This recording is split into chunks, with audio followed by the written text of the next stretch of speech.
I'm doing your home experiment. Have a close look. Heating this reddish metal, copper, converts it to a black powder. But what would I need to convert the black powder back to metallic copper?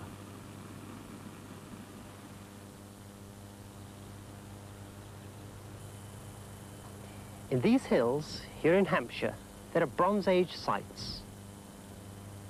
Now, Bronze Age people made elements, although, of course, they didn't appreciate that what they were making were elements. This green mineral is malachite, copper carbonate. And Bronze Age man had the means to convert this to the element, metallic copper.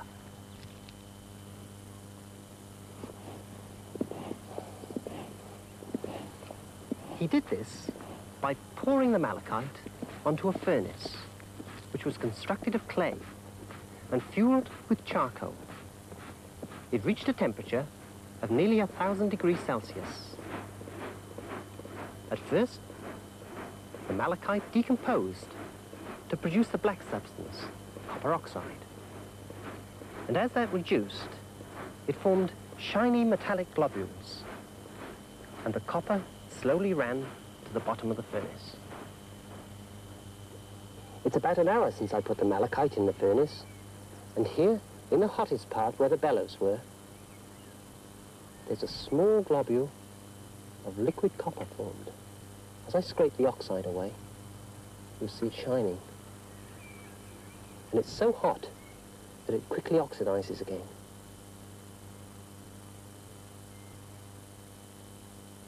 There are other rocks that can be smelted in this way. These shiny black crystals are the mineral cassiterite. It's an oxide of tin, a heavy ore that's found in Cornwall. Well, when we take cassiterite and smelt it in a furnace like this is what we find.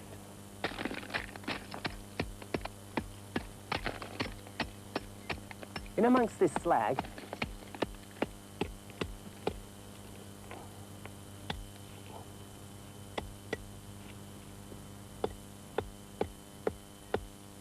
we can find pieces of tin, a shiny metal, which is rather soft. But if we take about 10% tin and melt it with some copper, we produce a new substance, the alloy bronze. Now, bronze is very hard, and it can be used to make things like this. A spearhead about 3,000 years old. It's not so easy to make a new element in the 20th century. We're looking at fuel assemblies being put into a nuclear reactor. Uranium in the fuel gets converted to the new element, plutonium. But what has plutonium, which was discovered in 1942, got to do with the Bronze Age elements, copper and tin? You'll see as the program develops. I'm standing here in the present. Each of these dots represents an element. Like plutonium, these 30 or so have all been made by nuclear reactions. And who's to know what elements will be made in the future and by what techniques? Now, you may be wondering what I'm doing perched up here. Well, there are more than 100 known elements, and I want to give you an impression of how the number of known elements has increased over the years. Suppose we take a walk back in time. 1900, 1850, 1800. So this is a graph of the number of known elements against the year. And here are the elements that were known in prehistory. They include copper and tin. Now let me make a big jump into the 18th century. At first, the discovery of elements was slow, until the second half of the 18th century, when we find this abrupt rise in the curve. We'll notice several abrupt changes like this, and we'll be concentrating on some of them. Why did this one occur in the 18th century? If you were to walk into an 18th century laboratory, what would you see? Well, you would find apparatus designed specially to do chemical experiments. And particularly, at this time, you would find glass-blown apparatus, bulbs and tubes designed specifically to handle gases. And so chemists looked almost naturally at the air around them. Here's how they made poisoned air.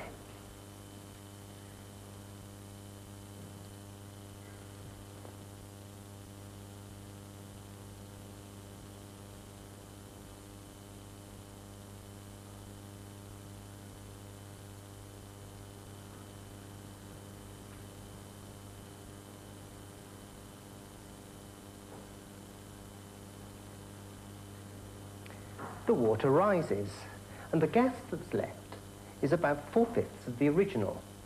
Well, it not only extinguishes flames, but it kills mice and other forms of life. It's more difficult to separate the gas which supports life. In 1772, Priestley did this by focusing sunlight with a lens onto this orange powder.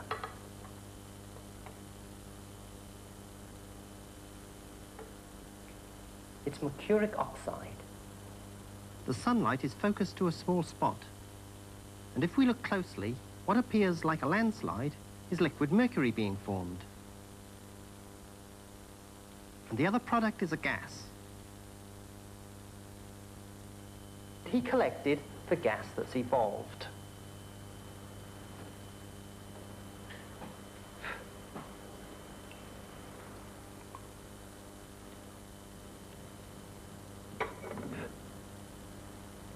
Things burn very strongly in it. Of course, it's oxygen.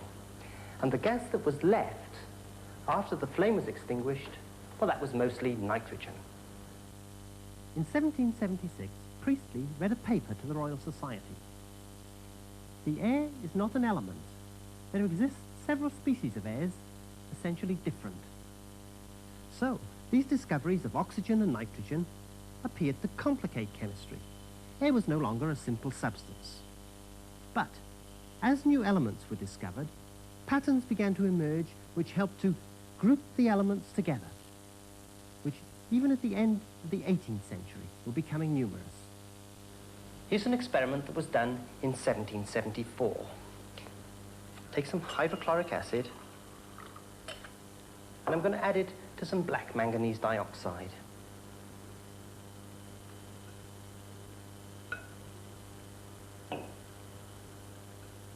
I'll leave that to react.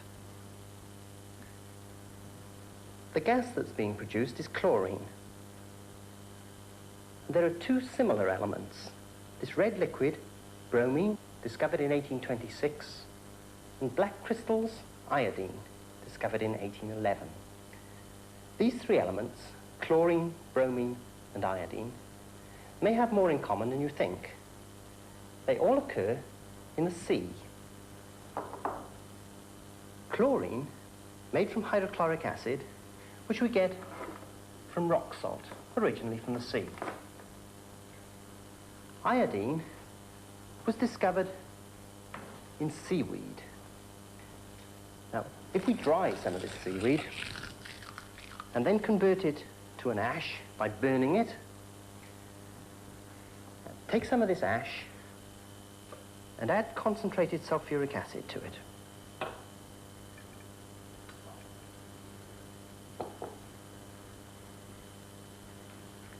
Well, the reaction takes a few minutes, but now you can see that the purple gas which is produced is iodine, and it's cooling to give shiny black crystals.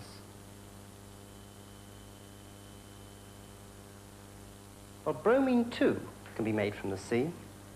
If we take chlorine and bubble it through seawater, well, you can see how the red substance bromine is giving that orangey color to the liquid. These three elements, chlorine, bromine and iodine belong to a family because they turn out to have rather similar properties. For example, they all react vigorously with sodium. Here's the reaction of sodium with chlorine gas. This reaction tells us why chlorine, bromine and iodine are called halogens. They all react to produce salts, and this is one way to make table salt.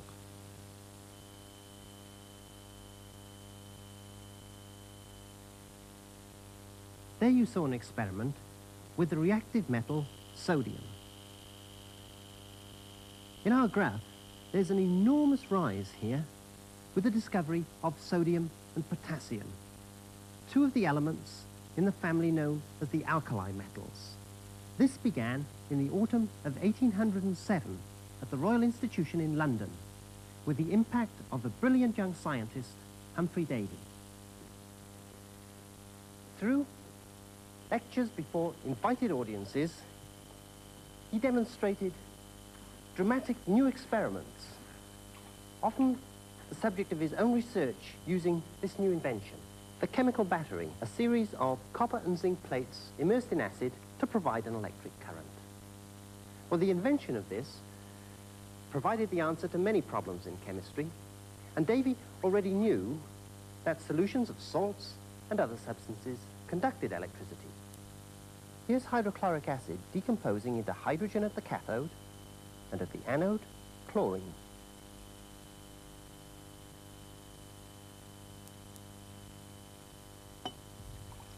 But alkalis seem to defy decomposition. In this experiment, from the electrolysis of an aqueous solution of sodium hydroxide, we get hydrogen and oxygen. To Davy, it appeared that the presence of water somehow prevented the decomposition. So he decided to try to electrolyze solid alkali this way. Potassium hydroxide has been melted, cooled, and tipped out of a dish. We're passing a direct current through the fused mass, and you can see that the result is a fierce flame at one of the electrodes. That's potassium burning away in the atmosphere as soon as it's formed. Even today, at the Royal Institution, we couldn't repeat Davy's observations, in which he claimed to have made globules of metallic potassium and even tipped them into water. But just a year after his discovery, a much more practical way of making potassium was invented, in which potassium carbonate is reacted with charcoal at great heat in a cast iron container. However, Davy's method did show that the electrolysis of fused salts could be used to make new elements. And he went on to make the alkaline earth metal calcium, initially in the form of an amalgam with mercury. First, Davy mixed moist calcium hydroxide and mercuric oxide and placed the mixture on a platinum plate connected to the positive pole of a powerful battery. He used a platinum wire, dipping it into a pool of mercury as the other electrode. Look at the disturbance in the mercury. That's the calcium being formed and producing an amalgam with the mercury. The amalgam prevents the calcium from burning in the atmosphere, and this experiment was much easier to repeat. After the use of electrolysis, the discovery of new elements was slow, and there was a big gap until 1860, when cesium was discovered. Again, this was the first of a series of discoveries which relied on the techniques which had been developed to a fine art in the 19th century for the analysis of rocks and minerals, techniques like the blowpipe.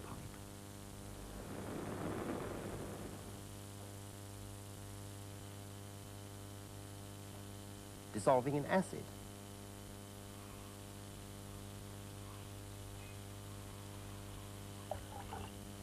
Selective precipitation.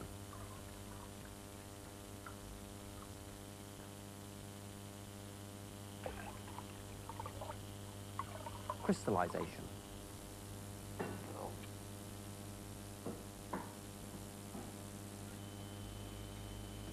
And gravimetric analysis. These were used to isolate pure salts from the complex mixtures which occur in some minerals. It was the collaboration of two German scientists, Bunsen and Kirchhoff, which produced this combination, the Bunsen burner and the spectroscope. The burner to provide a hot enough flame to excite the atoms, and the spectroscope to disperse the light. Turning aside all other work, Bunsen and Kirchhoff began to investigate the spectra of minerals which they thought contained the alkali metals, because they believed that the family of alkali metals which Davy had worked on, lithium, sodium, and potassium, was incomplete. Bunsen wrote to one of his fellow workers, Roscoe, saying, "Kirchhoff and I are engaged on a work which does not let us sleep." Well, their hard work soon brought results. They looked at a sample of Durkheim mineral water and extracted a substance which gave this flame.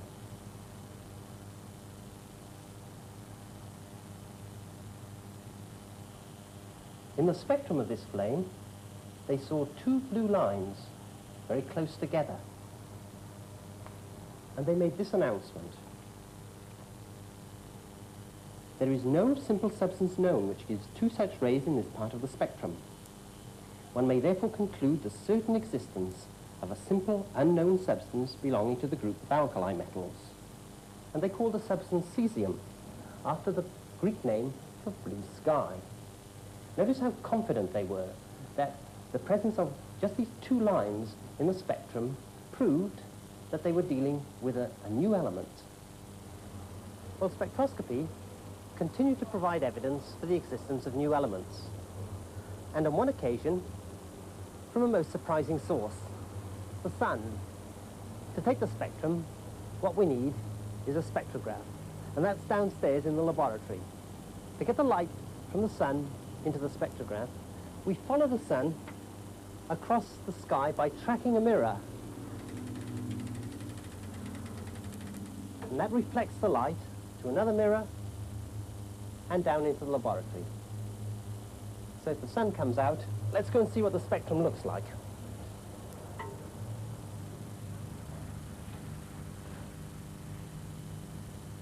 I've been waiting patiently, and now the sun's shining, so I'll cut out the daylight.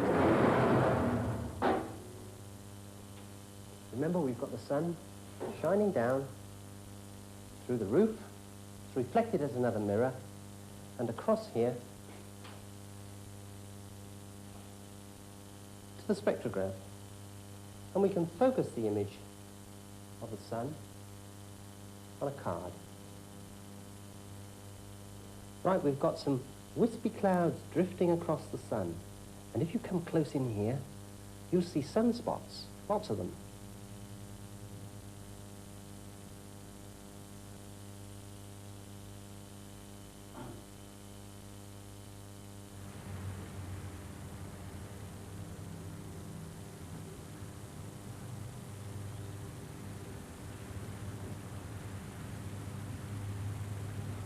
Now, if we want a spectrum of the sun, I'll take the card away, and we'll put the light into the slit of the spectrograph. So we see absorption lines in the sun's spectrum, these black lines. If we want to look at the light that's emitted by the atmosphere of the sun, well, first we have to get rid of the light from the luminous center. The only way of doing that is to put something between us and the sun. The moon, for example. So we need a solar eclipse. There was a total eclipse in India in 1868. And the English spectroscopist Lockyer looked at the spectrum that was produced in this total eclipse. He identified a line in the yellow region of the spectrum quite close to the sodium D line. But it was a line that was not emitted by any known element, nor was it seen in the absorption spectrum of the sun. He attributed this line to a new element, which he proposed to call helium, from the Greek word helios, for the sun. Now, Lockyer didn't know what this substance helium was. fact, it's a gas, and I've got some here in this discharge lamp. And so we can see, using this spectrograph, what the spectrum of it looks like. And there's the yellow line that Lockyer saw in the sun's emission spectrum. In fact, this substance helium is present all about us in the atmosphere. Like the other gases in the atmosphere, it's colourless, but it has some rather special properties. Nobody's yet succeeded in getting it to react with anything. It's chemically inert, so how was it ever discovered in the atmosphere? Well, from these spectroscopic discoveries, we have to jump 25 years to the realization that helium was not confined to the sun. And here we find the emergence of an unsuspected group of elements: neon, argon, krypton, and xenon. Like helium, they are also gases present in the atmosphere and chemically rather unreactive. Their discovery began with a puzzling observation that the gas from the atmosphere, which had been supposed to be nitrogen, had a higher density than nitrogen from a chemical reaction, for example, from the decomposition of ammonium nitrite. Well, this puzzle was solved by William Ramsay, professor at University College. After removing the oxygen and the nitrogen from the atmosphere, he was left with a residue, no more than 1% of the original. What was it? Well, by now, another technological advance had made this available: liquid air. With liquid air, Ramsay was able to distill this residue, and over a period of 4 years, showed that it contained 4 new elements. You can probably guess how he showed that each was a new substance. For example, here's the spectrum of neon.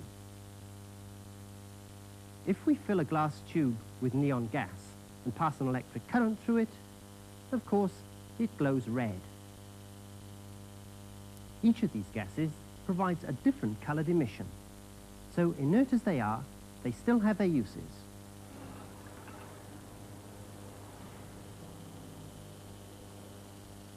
That brings me back to the last step in our curve, the artificial elements like plutonium, which can be made in nuclear reactors. As I've been progressing along this curve, I've been picking out the steps, and with each of them we've recognized the introduction of some new technique. Nuclear reactions. The distillation of liquid air. This step I've left to the broadcast notes. Spectroscopy. Electrolysis. Glassware to handle chemicals, especially gases, and the smelting of ores. So we've been looking at how the elements have appeared at different times as groups because of different techniques. And in the next program, we'll be looking at a more fundamental reason for grouping the elements.